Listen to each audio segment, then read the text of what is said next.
हम इंसान इस धरती पर कहां से आए? कैसे थे हम इंसानों के पहले पूर्वज? आखिर इतिहास की वो कौन सी घटना थी जिसने इंसानों को जन्म दिया? इंटेलिजेंस का जन्म कैसे हुआ? किसने नग्न घुमक्कड़ इंसानों को कपड़े पहनना सिखाया, बोलना सिखाया? कैसे अंतरिक्ष ने धरती पर लाइफ का बीज बोया? दोस्तों, आज से 3.5 अरब साल पहले पृथ्वी पर एक ही प्रकार की लाइफ थी, यानी सिंगल सेल लाइफ। लेकिन अरबों सालों के थपेड़े खाते हुए आज करोड़ों स्पीसीज धरती पर मौजूद है। हम इंसान 37 खरब से भी ज्यादा बैक्टीरियाज की कॉलोनी है। लेकिन इन करोड़ों स्पीसीज से अलग है हम इंसान, जिसमें भाषा और संस्कृति भी मौजूद है। ऐसे में इतने कॉम्प्लेक्स इंसान की उत्पत्ति कैसे हुई? वो सब चीजें जो हमें इंसान बनाती है, आखिर कैसे नेचर से हमें मिली? कैसे अरबों साल के विकास क्रम ने जीवन को एक नई दिशा दी? चलिए जानते हैं आज के इस एपिसोड में। हमारी पृथ्वी पर 3.5 अरब साल पहले रहस्यमय ढंग से लाइफ पैदा हुई। उससे पहले पृथ्वी पर लाइफ का कोई नामो निशान नहीं था, यानी इसकी उत्पत्ति से लेकर 1 अरब साल तक पृथ्वी लाइफ से सूनी थी। पृथ्वी पर कॉन्शियसनेस पैदा ही नहीं हुई थी। 1 अरब साल तक पृथ्वी अनकॉन्शियस थी, लेकिन 3.5 अरब साल पहले कुछ ऐसा हुआ जिसने पृथ्वी पर एक ग्रेटेस्ट शो को जन्म दिया। उस शो का नाम है एवोल्यूशन। जब से लाइफ पैदा हुई तब से लेकर अब तक प्राकृतिक आपदाएं हमेशा से लाइफ की दुश्मन बनी रहीं, और यही कारण है कि 5 बार प्रलय ने लाइफ को खत्म करने की कोशिश की, लेकिन लाइफ हमेशा सरवाइव करती गई। न सिर्फ सरवाइव, बल्कि कॉम्प्लेक्स फॉर्म में विविध प्रकार के जानवर धरती पर पैदा होते चले गए। शुरुआत में जन्मी सिंगल सेल बैक्टीरिया लाइफ की सबसे सिंपल फॉर्म थी, और धीरे धीरे नेचर ने इसे कॉम्प्लेक्स बनाना शुरू किया। अरबों सालों में लाइफ समुद्र से भूमि पर और भूमि से आसमान में कदम रखने लगी। इन अरबों सालों में इंसान का कोई नामो निशान नहीं था। आज से 65 मिलियन साल पहले डायनासोर्स जैसी प्रजाति का भी अंत हो गया था। डायनासोर्स के युग का अंत होने के बाद अब धरती पर मैमल्स का राज होना बाकी था। मैमलियंस धरती पर मौजूद सभी स्तनधारियों और इंसानों के पूर्वज थे, जो साइज में चूहे के जितने छोटे थे। लेकिन नेचुरल सिलेक्शन और एवोल्यूशन के चलते मैमल्स की भी कई अलग अलग प्रजातियां पैदा होने लगी। डायनासोर के मरने के बाद अब धरती मैमल्स के लिए खुला मैदान थी। जो मेमल्स डायनासोर के डर से बिलों में छुप कर रहते थे, वे अब बेखौफ घूम सकते थे। अब वे दिन दहाड़े एक नए एनवायरनमेंट में रहने लगे। अब मैमल्स ने अपनी आजादी का फायदा उठाकर अलग अलग वातावरण में रहना शुरू किया। इस वजह से नेचुरल सिलेक्शन के चलते मैमल्स भी कई प्रकार के जीवों में विकसित होने लगे। लेकिन दोस्तों, डायनासोर अभी पूरी तरह नहीं मरे थे, बल्कि उड़ने वाले डायनासोर की कई प्रजातियां अभी भी सरवाइव कर गई थीं। पर बदलते मौसम और वातावरण की वजह से वे भी धीरे धीरे बर्ड्स में इवॉल्व करने लगे। इन मैमल्स को विचित्र प्रकार के जीवों में तब्दील होने में अगले करोड़ों साल लगे, जहां मैमल्स इवॉल्व होते होते प्राइमेट में तब्दील हुए। इन्हीं प्राइमेट्स से आगे चलकर इंसान की उत्पत्ति होनी थी। आमतौर पर हम प्राकृतिक घटनाओं से डरते हैं, लेकिन आज से 70 लाख साल पहले एक ऐसी प्राकृतिक घटना हुई जिसके लिए हम प्रकृति के शुक्रगुजार हैं, क्योंकि आइस एज की उस घटना ने इन प्राइमेट को मजबूर किया अपने पैरों पर खड़े होने के लिए। यह पहला कदम था इंसान की उत्पत्ति की ओर। इसी के साथ उस समय अफ्रीका में पैदा हुए ऊंचे ऊंचे पहाड़ों की वजह से अफ्रीका के उमस भरे जंगल धीरे धीरे सूखे और ठंडे पड़ने लगे। ऐसे में पेड़ों पर कूदने फांदने वाले प्राइमेट्स के लिए एक बड़ी परेशानी हो गई। अब बड़े पेड़ों की तादाद कम होने लगी और उनकी जगह घास ने ले ली। अब नेचर के इस खेल ने इन प्राइमेट को मजबूर किया कि वे 2 पैरों पर चले, ताकि वे दूर तक देख पाएं और खाने की तलाश कर पाएं। दोस्तों, इस वजह से जो प्रजाति बंदरों से अलग हुई वो थी होमिनिड्स। यहां से नेचर ने इंसानियत का बीज बोना शुरू कर दिया था, लेकिन इसकी फसल उगने में अगले 70 लाख साल बाकी थे। होमिनिड्स के अलग होने पर सबसे पहले इवॉल्व होने वाली स्पीसीज का नाम था सहेलांथ्रोपस। इन्हें देखकर बंदरों जैसी ही फीलिंग आती थी, लेकिन बदलते एनवायरनमेंट ने इस फीलिंग को भी बदल दिया। अगले कई मिलियन सालों में सहेलांथ्रोपस पेड़ की शाखाओं की तरह अलग अलग ब्रांचेस में इवॉल्व हुए, जैसे आर्डिपिथेक्स, ऑस्ट्रेलोपिथेक्स, पैरांथ्रोप्स और अंत में फाइनली होमो, जो लगभग 24 लाख साल पहले उत्पन्न हुए थे।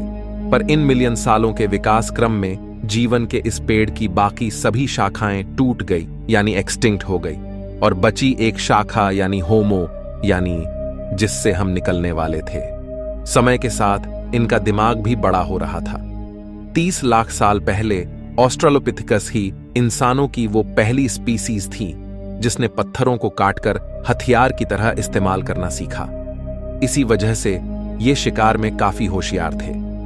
मांस खाने की वजह से इन्हें सभी न्यूट्रिएंट्स की पूर्ति होने लगी, और यह एक मुख्य कारण बना इनकी इंटेलिजेंस के बढ़ने का, क्योंकि अब इनके दिमाग का साइज बढ़ने लगा। इस तरह आज से तकरीबन 20 लाख साल पहले होमो जीनस की उत्पत्ति हुई, और इस जीनस की पहली स्पीसी थी होमो हैबिलिस यानी हैंडीमैन, जिसने पत्थर के औजारों को और मॉडिफाई किया।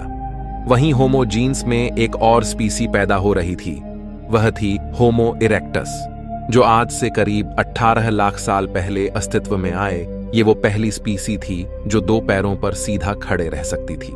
अपने पैरों पर खड़े होकर इसी स्पीसी ने नेचर की जिम्मेदारी को संभाला, और इन्होंने सबसे पहले आग को कंट्रोल करना सीखा। यानी हम कह सकते हैं कि आग का आविष्कार आज से 18 लाख साल पहले हुआ। लेकिन अपने आप आग की खोज कैसे हुई? दोस्तों, वैज्ञानिकों के अनुसार यह संभव हो सकता है कि प्राकृतिक घटनाओं जैसे बिजली कड़कना या सामान्य घटनाएं जैसे चकमक पत्थर का नेचुरली आपस में टकराना, जिसे देखकर एक क्यूरियोसिटी जगे कि आखिर ये नई चीज क्या है। अब दिमाग तो इनका बढ़ ही रहा था, ऐसे में क्यूरियोसिटी भी बढ़ रही थी। होमो इरेक्टस और अन्य प्रजातियों को जानवरों का शिकार करना या उससे बचने के लिए एक नई चीज मिल गई थी, वो थी आग। जानवर जो आग से डरते हैं, और इसके प्रयोग से होमो इरेक्टस को एक एडवांटेज मिला कि वो आग का प्रयोग कर खाना भी पका सकता है और जानवरों को भगा सकता है। पके हुए मांस को खाने से उनका शरीर उसे सही से पचा सकता था। इस वजह से इनका दिमाग और अधिक विकसित होने लगा। अब यही ट्रेंड बाकी होमो स्पीसीज ने भी कॉपी कर लिया और उसे यूज लेने लगे, जिससे बाकी इंसानों की स्पीसी का भी दिमाग विकसित होने लगा। इस तरह इवोल्यूशन के चमत्कार से 3 लाख साल पहले 2 सबसे बुद्धिमान स्पीसीज पैदा होती है, यानी होमो निएंडरथलेंसिस और होमो सेपियंस। आज से 1 लाख साल पहले इस समय इंसानों की स्पीसीज ने एक बड़ा फैसला लिया। ये अब तक साउथ अफ्रीका में मौजूद थे। ये वहां से माइग्रेट कर धरती के अलग अलग इलाकों पर जाकर बसने लगे। नए इलाकों में जाने पर इनके सामने नए चैलेंजेस आए, नई क्लाइमेट कंडीशन और खुखार जानवर। अब अपने सर्वाइवल के लिए इन्होंने दिमाग लगाया और नए विकसित हथियार तैयार किए। अब इन हथियारों की वजह से ये शिकार को काट सकते थे और दूर दूर तक ले जा सकते थे। इस समय कुछ और नए चैलेंजेस सामने आते हैं, जैसे हिरन जैसे जीवों का शिकार करना, जिसके लिए एक साथ मिलकर काम करने की जरूरत थी। और इस तरह टीम वर्क में काम करने के लिए एक नए आविष्कार की जरूरत थी, वो थी भाषा। एक दूसरे से कम्युनिकेट करना, और यह भाषा की शुरुआत हुई इशारों से, अलग अलग सिग्नेचर से। यह भाषा की शुरुआत थी जिसे प्रोटो लैंग्वेज कहा जाता है। अब लैंग्वेज जैसी एक नई चीज आने से इन ह्यूमंस ने उसका खूब प्रयोग करना शुरू किया। वहीं लैंग्वेज के और कॉम्प्लेक्स बनने का कारण था ह्यूमंस के बीच इंटरेक्शन, आपस में होने वाले कॉम्प्लेक्स इंटरेक्शन और डिटेल में चीजों को एक्सप्लेन करने के लिए धीरे धीरे लैंग्वेज इवॉल्व होने लगी। अब इंसान की शरीर की ऊर्जा दिमाग पर अधिक खर्च होने लगी, जिससे इवोल्यूशन दिमाग का हुआ। लैंग्वेज की वजह से ब्रेन के कॉग्निटिव पार्ट ने ग्रो किया। दोस्तों, हो सकता है कि लैंग्वेज की वजह से चुगली करने का आविष्कार भी फीमेल्स ने उसी समय किया होगा। लेकिन दोस्तों, अब तक जो ह्यूमन स्पीसीज नग्न घूमती थीं, आखिर ऐसा क्या हुआ जिस वजह से उन्होंने कपड़े पहनना सीखा? वैज्ञानिकों के अनुसार हमारे प्राचीन इंसानी पूर्वजों के शरीर पर बाल अधिक हुआ करते थे, लेकिन धीरे धीरे उनके फर लूज होने लगे। अब क्लाइमेट चेंज होने की वजह से और माइग्रेशन के कारण ठंडे इलाकों में रहने की वजह से इंसानों ने अपने स्टोन टूल्स का प्रयोग करके, वैज्ञानिकों के अनुसार आज से 1,70,000 साल पहले इंसानों ने कपड़ों का आविष्कार किया। अब इंसानों की स्पीसीज में होमो निएंडरथैल्स और होमो सेपियंस ही बची थीं और वे आइस एज के बर्फीले युग से गुजर रही थीं। और फ्रेंड्स, इस तरह लगातार डेवलप होते होते आज से 30,000 साल पहले होमो सेपियंस और होमो निएंडरथैल्स में से एक ही स्पीसीज सरवाइव कर पाई। वो थी हम इंसान, यानी होमो सेपियंस। और वैज्ञानिक पूरी तरह से नहीं जानते कि आखिर क्यों और कैसे होमो निएंडरथैलेंसिस विलुप्त हुए। इस वक्त तक आइस एज का युग जारी था, जो आज से 10,000 साल पहले जाके खत्म हुआ। लेकिन मॉडर्न ह्यूमंस किसी तरह हिम युग की कड़कती ठंड को सरवाइव कर गए, पर इधर उधर घूमते रहने की वजह से अब उनके लिए खाने की समस्या होने लगी। इसलिए आज से 10,000 साल पहले एग्रीकल्चर यानी खेती की शुरुआत हुई और अब ह्यूमंस के पास अपनी जिंदगी में काफी फ्री टाइम मिलने लगा, क्योंकि उनकी बेसिक नीड पूरी होने लगी। फिर खाली दिमाग बना शैतान का घर, और हमारे शैतानी दिमाग ने खाली टाइम में कई चीजों का आविष्कार किया, जैसे कि खाने को स्टोर करने के लिए गड्ढे बनाए, जिसके लिए स्पिनिंग व्हील बनाया गया।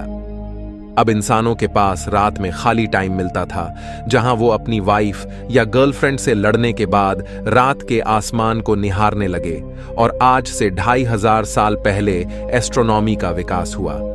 इस तरह लिखना, चित्रकारी करना, फेस्टिवल्स और फन लविंग लाइफ जीते जीते पिछले 5,000 साल में हम मॉडर्न ह्यूमंस आज इस टेक्नोलॉजी के जमाने में आ चुके हैं। लेकिन दोस्तों, इवोल्यूशन अभी रुका नहीं है, बल्कि इवोल्यूशन हमेशा चलता है। आज भी हम इंसान इवॉल्व हो रहे हैं। जैसे नाखून बढ़ते हुए हमें दिखाई नहीं देता, लेकिन लंबे समय बाद वह काफी बड़ा हो जाता है। इस तरह इवोल्यूशन की प्रक्रिया काफी धीरे होती है और आगे आने वाले मिलियन सालों में न जाने हम इंसान किस रूप में बदल जाए।